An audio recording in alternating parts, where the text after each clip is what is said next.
yesterday, the OKC versus Spurs game 2 happened. You know what I'm saying? We got our get back. OKC came. We went up. We got one. We got one at the crib and shit like that. But you know this little BS. I'm about to kill this narrative right now, okay? That little BS narrative. Oh, it's okay. It's Spurs versus refs. OKC has all the refs. Oh my God, they're so dirty. OKC's so dirty. OKC's a cheater. There's obviously an agenda going on. Wham, wham, wham, wham, wham, wham, wham. Since y'all only want to post clips of the Spurs missing calls on OKC side, we gonna show some clips of them missing some calls on the Spurs side too. Hold on. Victor Wembanyama had a historic game 1 and the Spurs won, so OKC had to come up with something different strategically. And after game 2, social media raged. This is after game 2. Let's look at all of the comments. Isaiah Hartenstein. OKC so dirty, how can anyone like them? So dirty, play and flopping was the strategy tonight. More like refs versus Spurs. Remember that.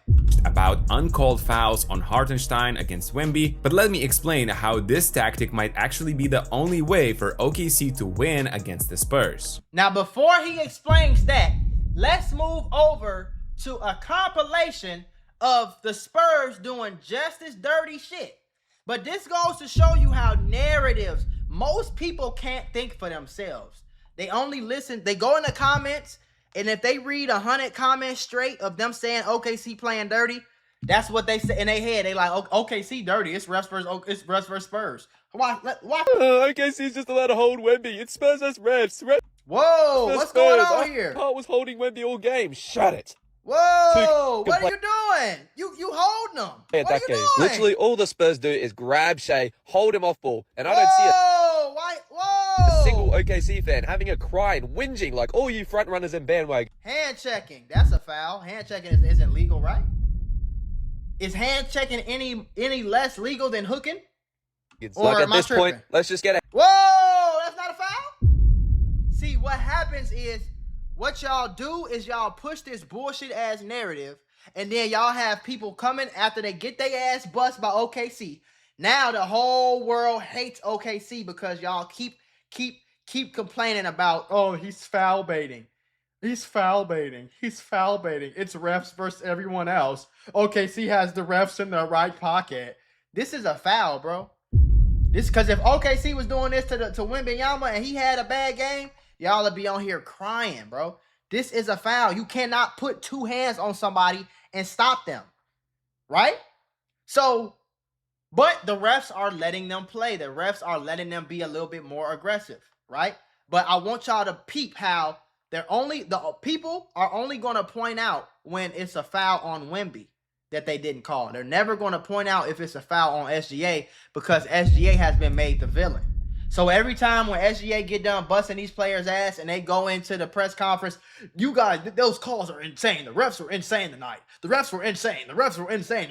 It starts to change people's minds. It starts to grow these narratives that y'all just run with. Don't worry, we got 2 more minutes of these clips. Hand check counter next game because I'm yet to see Castle defend Shea without fouling him. Matter of fact, all of the Spurs. Oh, I can't defend Shea around the screen? Oh, don't worry, let me just hold onto his jersey and grab him from the other side. Oh, I can't get around this screen? Let me just push him out of the way so I can get around. Oh, if Shea cock his elbow back and knock one of them niggas out in the jaw, yeah. Oh, look, kick him out, suspend him. But when Wemby did it, it's, oh yeah, he defending himself. My coach told me to full court press. Let me just play bumper cars and push him out of the way. Here, Castle intentionally foul Shea on a drive. No whistle. No call. Yet I didn't hear a single complaint. Oh, and every time Wemby pushed Chet to grab a rebound, it's just playoff physicality, right? When Wemby holds Chet down on the final play of regulation from last game, is that also okay? Because if I'm being real, that gets called, and now we up 2-0. Oh, and here he goes again, pushing Chet in the back. This is okay though, because it's Chet. Harrison Barnes hooking Chet's arm to try and get a rebound. Then oh, it's nothing because it's OKC. Yeah, it's just refs versus OKC. Yeah, it's refs versus Spurs. Yeah. No. That's not a foul. Goes no, for it's a fadeaway different. and Champagny gets away with the foul on Dub. Vassell gets a steal by hitting all wrist on Shea. No foul call. Stephon Castle is... But every time he gets fouled now, you got to remember, every time he gets fouled now, the refs, even if it's just a little bit, the refs are always going to say, oh, he's just probably flopping. Holding McCain's arm and... Look at this. Look at him. Why is he holding his arm? Look at this, bro. To try and get a rebound. Then Dub goes for a fadeaway and Champagne gets away with the foul on Dub. Vassell gets a steal by hitting all wrist on Shea. No foul call. Stephon Castle is holding McCain's arm in the jump ball. He's holding his arm in the jump ball, but while the ball is in the air, bro, he's holding his arm. Gets away with it. And I know you guys love to talk about flopping. Although Isaiah Joe does flop here, you can see Harrison Barnes grab his jersey and pull it away quickly. But since y'all want to complain about it as well, here's the comp of the Spurs flopping as well. And I love how y'all just act like Wemby hasn't started both games by foul baiting. And look at Castle every time he's in the paint. Deadass bends backwards trying to get a foul call like 50 times in one possession. No contact by Lou Dort on Wemby and he falls to the ground for a foul. Castle loses the ball and gets bailed out by a whistle even though he's the one grabbing at Wallace. Even though he's grabbing his jersey, going for the ball. He's grabbing his jersey and he gets bailed out. Vassell tries to sell a 3-point foul call. Wemby falls over again with no contact trying to get another. Why is he falling? You're 7'3", 200-some pounds. Why are you falling? Falls over again with no contact trying to get another foul call. Why are you falling? Again with no contact trying to get another foul call. Wemby snaps in the air after feeling contact to get another foul call. Wemby gets bailed out after tripping over his own feet. And that's a foul on Chet. Foul, they called that. As the ball up with Stephon Castle, the commentators agree, and they call a foul anyways. Like, I'm gonna be fair. That shit from iHeart when he pulled Stephon Castle's hair was dirty. For sure it was dirty. For sure. 100%. Did he pull his hair on purpose? Probably. Did they not call it? Yeah, they didn't call it. But I'm tired of the narrative that y'all making it seem like it's refs is on the OKC side no matter what they do. And OKC is only good and they're so dirty. And how does anybody like them? And they're only good and Shea's only good because he flops and he goes to the free throw line. And he's only good because he foul baits. But when Wemby foul baits, he's just an great player. when Kobe Bryant did this, 45 pump fakes in a row to get you to jump and then jump into you and get the and one. Oh, that's not foul baiting. That's just great basketball. Yeah, Kobe. No, it's part of the game. Baiting the player into fouling you is part of the game. Period. If it's not against the rules, I can do it. But y'all need to stop saying that OKC is just, they getting all the calls no matter what. You even got LeBron bitching and crying. LeBron, you should be the last one bitching and crying. You getting your ass spanked out here, man. You don't need to be doing no crying. Y'all got swept. And you got the nerve to LeBron James and all people talking about they get all the calls. Like, you ain't got all the calls for 15 straight fucking years, bro. Like, you ain't the one that started this flopping culture. Who made flopping popular? It wasn't James Harden. It was LeBron James, bro. You feel me? But y'all keep pushing this dumb-ass narrative to it's like, oh, yeah. So now you got people believing themselves. And then it's so trendy now to hate on OKC that you go on social media and all you see is, look at the call. Look at the hair pull. Look at Hartenstein holding. They hold the shade the whole fucking game. So how am I supposed to beat the Spurs if they can hold my best player, but I can't hold their best player? How am I supposed to do that? How is it possible? Y'all just be crying over bullshit, bro. My heart when he pulled Stephon Castle's hair was dirty. But who are y'all to speak when you can't even admit that when Wemby elbowed Nas Reed, it was a dirty play? For him, it was supposedly retaliation. So fuck it. iHeart was just giving out free retweets. What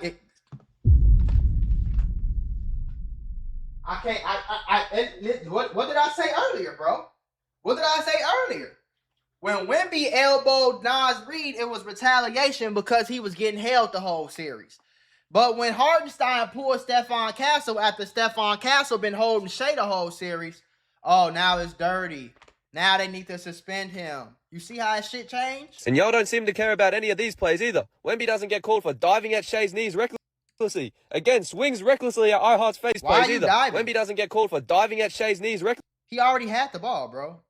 But again, Wemby, see what Wemby does is Wemby has the narrative on his side. He's 7'6". He's an alien. He's the greatest player. Oh my God, I can't believe what he's doing out. He's a transcendent player. So that when he goes for the ball, get called for diving at Shea. Even though he already had the, he's not even going for the ball. By the way, the nigga just doesn't care about any of these plays either. Wemby doesn't get called for diving at Shea's knees recklessly. He's not even reaching for the ball. The nigga just literally dived on the floor. But when he does it, Oh, he's just playing hard, man. Yeah, he's just playing really hard. Yeah, oh yeah. Oh yeah, he's just playing hard. It's just the alien. He's just playing hard. Yeah. But let Shea dive at Wemby knees. And let Wemby end up getting injured. Y'all will be fucking burning Shea SGA jerseys, throwing shit at him during the game. Like, stop that, bro. Stop that, bro. Again, swings recklessly at iHeart's face on a box out, and then y'all blamed Caruso after a clear offensive foul. All y'all do is talk your shit while you're up, and then when it doesn't go your way, you just cry and sook and find excuses no matter how bad the team plays. And this is another thing I want to talk about. I'm glad he talked about it in his TikTok. Turnovers. This man has had 20 turnovers in 2 fucking games. The Spurs have had 10 more turnovers. You had Devin Booker crying. Devin Booker was crying about a few foul calls after the game when they lost by 40. They lost by like 40, bro. And he talking about the refs was bad. Nigga, the refs ain't gonna erase, man, shut that shit up. It's embarrassing, really. Y'all need a man up. Let's see if all that trash talking starts when it's 0-0 instead of 5-6 point lead. Right. That's the sign of a good man if you can talk shit when it's even score. That's the sign of a good man. Talk shit the whole game. Don't wait till you up 13 and it's 5 seconds left to start talking. You was quiet the whole game. Now y'all, I'm tired of this weak ass excuse, bro. It's just a weak, terrible excuse. And I think that all this crying and bitching and complaining, I think that's ruining the game more than some flopping. All this crying after the game and this, that, the third, and he was holding them and he was doing this and he was doing that and this was going on and oh my God, I can't believe how dirty. All that shit is cap. But I forgot the technical term for it. But it's called something bias. It's basically when you have a narrative in your head, so you only look for evidence to fit your narrative. You don't look for evidence to go against your narrative because you only want to prove to yourself that you're right. So you're only going to go looking for evidence to prove your theory. So you're going to go find every single foul call that they missed that OKC, when OKC fouls the Spurs, but you're going to overlook every time the Spurs foul OKC and they don't get the call. You're going to overlook that because it don't fit your narrative. That's it. That's all that's going on. And I'm not only talking about OKC fouling the out of Wemby. Oh my goodness. Is that a tangle or a pull? That's a pull. Okay. Of course you have to be physical with him. What else is there to do against a human that looks like an alien? But in game 1, the Thunder problems were obvious. They were either too small and soft with Caruso or Jalen Williams on Wemby, or without a good spacing in offense with Hartenstein on the court. Now, I can't blame the Oklahoma City Thunder going small against Wembanyama because it worked for them last year in their toughest series of them all. Against Denver in game 7, they used the same strategy with smaller. See, going small would make sense against Wemby because you're trying to get him out the paint. If you can get him out the fucking paint, then you can score at the rim. You know what I'm saying? And Wemby's not going to go down the other side and give you 50, 60 points. So playing small, usually, in theory, it will work against somebody like Wemby.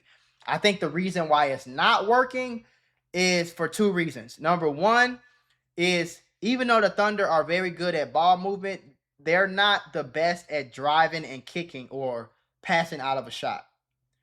And I think that's a skill. Even when I used to play basketball, that's a skill that I feel like was underrated. Being able to jump, act like you about to lay up, the whole time you scooping it and you passing it. That's stuff that I would practice. And people be like, bro, what the fuck are you doing? But I was a point guard. And I'm like, bro, if I can come up here and stay aggressive, I'm either going to get fouled up here or I'm going to dump it off behind me. That's a skill because it's always going to be some type of help defense coming from somewhere. You know what I'm saying? And if during that help defense, if I can get you to commit to this shot and then pull back, chest pass to that corner, I got open threes all game. Players, mostly Caruso, on Jokic. Due to the Serbian being taller and heavier, Alex Caruso was allowed by the refs to be insanely physical with Jokic throughout the game, pushing him out of the paint, forcing turnovers, offensive fouls, and missed shots in general. Denver were pissed throughout the game and after, but for OKC it was their usual everyday, every game stuff, because if you are physical in each match that you play, the refs are going to allow you to get away with some uncalled fouls. Now, that was not the case in game 1 actually against Wemby, because the Spurs played it very smart. Here it's Jalen Williams on Wemby. Look how easy it is for Wemby to roll to the rim. Look how Wemby. Here it's Jalen Williams on. Look how Wemby is these little subtle pushes, but that's not dirty though. Now, do I think there are some dirty plays that the Spurs does every game? Yeah. Is there some dirty plays that the OKC does every game? Yeah. I'm just tired of the narrative that's getting pushed to where it's like OKC is the dirty player and the Spurs, they play perfectly clean and there's nothing wrong with them and they play great and that's the way the game is supposed to be played, and OKC is just dirty. I can't vote for them. You got people that ain't even Spurs fans that just sitting there praying like, please beat OKC. Please, I hate them so much. Like, Wemby. Look how easy it is for Wemby to roll to the rim into the paint. Once he's there, good luck stopping him. Since Jalen is smaller, the pass is also easier and it's one dribble into an easy dunk for the Frenchman. Yeah. Very similar stuff on this clip. Williams is not aggressive enough before the catch and not physical enough later. 2 dribbles and Victor can just go over the shorter defender with the help coming on the wrong side. To close out game 1 in double overtime, the Spurs used a clever offensive setup knowing smaller players are going to guard Wemby. Harper receives it at elbow extended, and with 3 guys up top and Wemby in the dunker spot, he can just seal Caruso next to the basket. The 2 closest guys to him. I was screaming when he did that. I think this was in overtime. I was screaming at the TV as soon as he started. As soon as he did that, as soon as he got in front of him, I'm like, bro, what the fuck are you doing?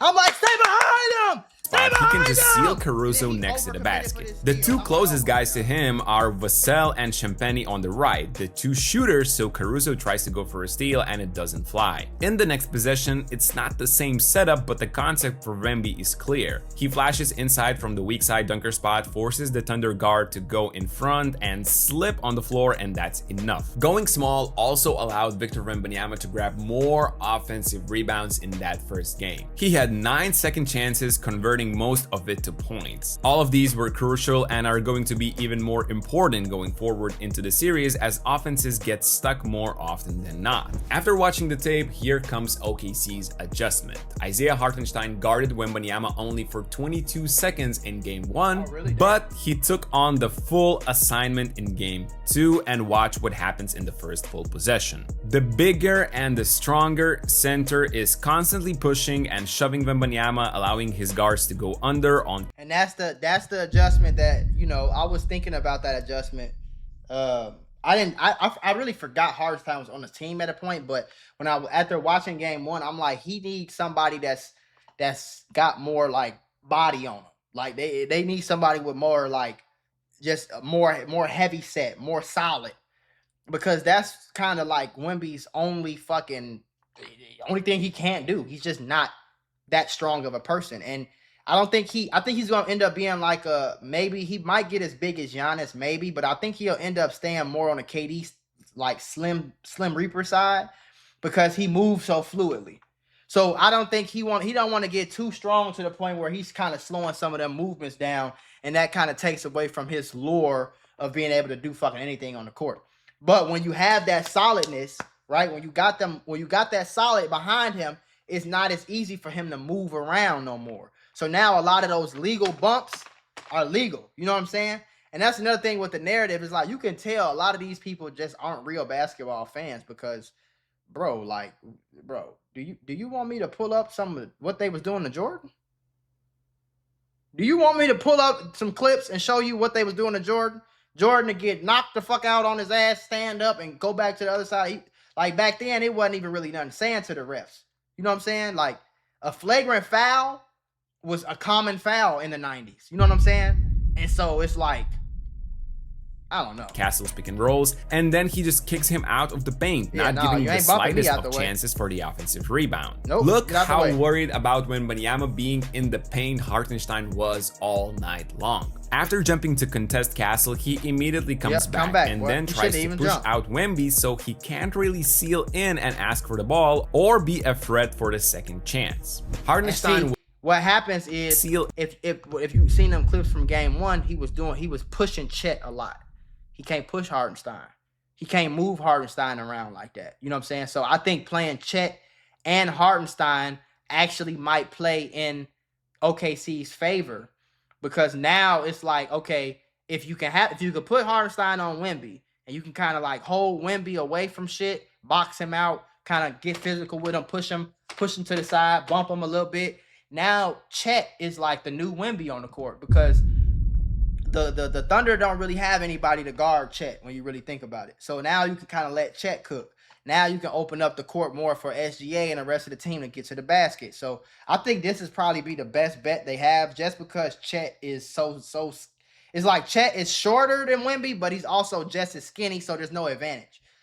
Hartenstein is a little shorter, but he's almost double the size. He probably weighed twice as much as Wemby. In and ask for the ball or be a threat for the second chance. Hartenstein was glued to the Frenchman all night long. On this ATO, Wemby's goal is to set a screen for Vassell, but he simply cannot do it due to Isaiah's physicality. Yeah. Shea can cut the screen, the play is broken, and watch how high and how uncomfortably Victor catches it. Not like against Caruso or Jalen Williams in Game 1. The German being so close keeps Wemby with his back facing to the basket, and that's a big defensive dub for OKC. As a result of such defense, Wemby had only 4 field goal attempts in the first half, and then missed 5 out of 7 in the fourth quarter. Yeah. At the same time, Wemby's impact on defense is even bigger. And with Isaiah Hartenstein not being able to stretch the floor, Victor can just be in the paint and prevent all the shots from there. So as an adjustment, the German center in Game 2 had one simple task: sealing out the Frenchman when he's in the paint, so his teammates do not really need to think about him too much when driving.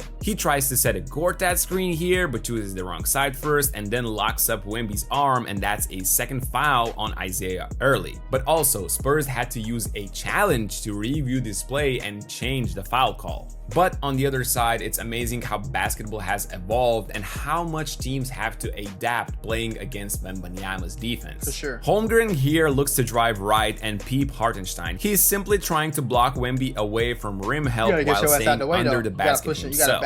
Chet loses the ball, but you know, usually guys in that position ask for the ball. That is not the goal for Isaiah Hartenstein. With Wemby on the court, it's a different story. And actually, I think this is the only way for OKC to win this series. Sure. Another example here where it's a high screen for SGA, and while he attacks, watch Hartenstein simply blocking Wemby. He's not sealing to get the ball, he's simply opening up this shot for SGA. Because otherwise, Wemby might have forced Shea up this.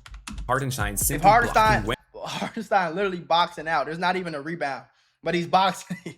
He's boxing Wemby out. He's not sealing to get the ball. Right now, Shea really could have got a little closer right here. Because if Wemby tries to jump, that's gonna be over the back. He can't do that. And if he can get a little close to Hartenstein, yeah, Hartenstein is there, but Hartenstein is a teammate, so it's still an open layup in a way, you know? Opening up this shot for SGA, because otherwise Wemby might have forced Shea to think twice before shooting this. The refs will have to monitor this closer in upcoming games, because see Hartenstein here nudging Victor a bit into Caruso on this shot, causing the refs to call a second foul early on the alien. The third thing in Game 2 I don't really think that's what happened. I think he just went for the... See Hartenstein here. That little last push didn't do nothing. That was like a touch. That was a little boy. That was a little bit. He didn't really push him. It was just a touch.